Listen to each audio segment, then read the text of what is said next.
What's up guys, CJ here, and welcome back to an all-new trailer breakdown, and a huge one as we now have our very first look at the very first trailer for Stephen King's It. And it was a doozy, no pun intended, chock full of some super creepy moments and that one big jump scare at the end, showing us new versions of some classic shots and scenes, but really giving us a feel for the tone and setting of the movie, all of which we'll definitely discuss.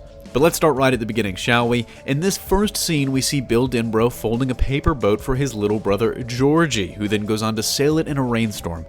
Ah, the 80s were a simpler time. Georgie loses the boat down a storm drain, and while searching, it pops up out of the sewer. This is a direct adaptation of the beginning of both the book and the miniseries, our first look at Pennywise in both, as the demonic clown lures Georgie in before killing him. We still don't know how Bill Skarsgård's portrayal of It will compare to the book or Tim Curry's version. I mean, Curry definitely played it with the malevolence, kind of masked in a good dose of creepy humor, but the original book really portrays the demonic clown as a being of pure evil, literally. And that scene will probably be what tells us the most about Skarsgård's performance, whether he'll opt for a little bit of the humor a la Curry or the ruthlessness and mental manipulation of the book. The next scene I want to highlight is really actually just the next couple of shots as we get an introduction to the town of Derry, Maine, as the narration tells us where adults go missing 6 times above the national average and what happens to kids is worse. From the style of dress, the cars we see throughout, and the date on the missing poster featured in the trailer, it's pretty clear that this movie takes place in the 80s rather than the book and miniseries original starting date of the late 50s and early 60s. And if you remember some of the miniseries of the novel, it reemerges every 30 years or so this isn't super shocking, as when the book and miniseries came out, it was the late 80s and early 90s, so 30 years before that would have been the late 50s, early 60s. This also could have some huge implications for the future, as the novel and the miniseries were split into 2 parts. Part 1 featuring the Losers Club battling It as children, and then 30 years later returning to face him again as adults.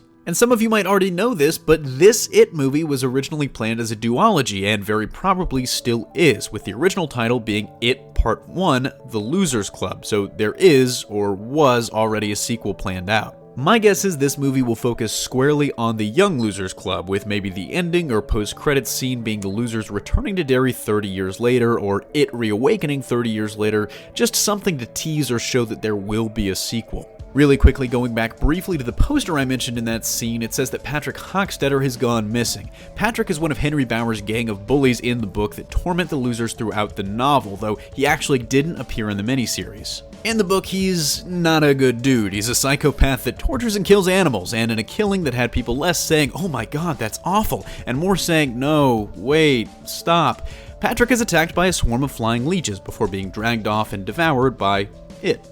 Whether that stays the same or not, Hockstetter's inclusion and the fact that he's missing are just other pieces of evidence that the new film might be a little closer to the book than the miniseries, at least in this regard. The next scene is a big one, as it reportedly shows the formation of the Losers Club as they come together and realize they've been seeing the same demonic entity in their own ways. In the book, they all saw what they feared the most, whether it was a werewolf for Richie Tozier, a mummy for Ben Hanscom, Georgie's ghost for Bill, but we'll come back to that later. We don't know if the movie's necessarily going to include all that shape-shifting, but I definitely hope so.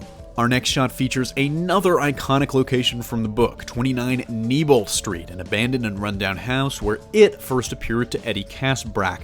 In the trailer, Eddie is noticeably shown looking at something in fear right after the first shot of the house. There's a later scene in the trailer of the kids cornered by It, and also that seems to take place in the abandoned house, just judging by their surroundings in the scene. In the book, after multiple sightings of the clown in and around the house, the kids decide to go in and confront it, but it escapes actually through a toilet bowl. He kind of flushes himself down the toilet, if I remember correctly, which then leads them to explore the sewers, which also leads us to our next shot. This next scene with the slide projector was 100% as creepy as advertised, as the thing starts to move on its own, but the scene has even more importance as they seem to work out that It lives in the sewers then, and that presumably all the attacks have happened around an entrance to the sewers. We also get a good look at Pennywise's powers here, as he shows off not only the ability to shapeshift, but also to manipulate and possess inanimate objects. But a caveat there, it's kind of unclear if this is actually him possessing the projector or just his powers from the book of manipulating the children's minds using their fears and imagination. This also might be a pretty subtle reference to a scene from the miniseries in which It appears to Bill as Georgie in a photo album Bill's looking at before the album comes to life and begins flipping pages on its own. The rest of the trailer is mostly just action action shots, but one in particular I want to point out briefly is the bloody sink scene, one of the most iconic and memorable scenes from the miniseries and the novel. The movie seems to have taken it up a notch, because while the miniseries Bloody Sink was literally just a blood bubble, this is a geyser of blood shooting up out of the drain, which is more than a little bit of a manifestation of Beverly's biggest fear. And finally, our last scene. Bill at the bottom of the stairs in a flooded basement while his brother Georgie's ghost torments him, laughing/screaming that Bill will float too.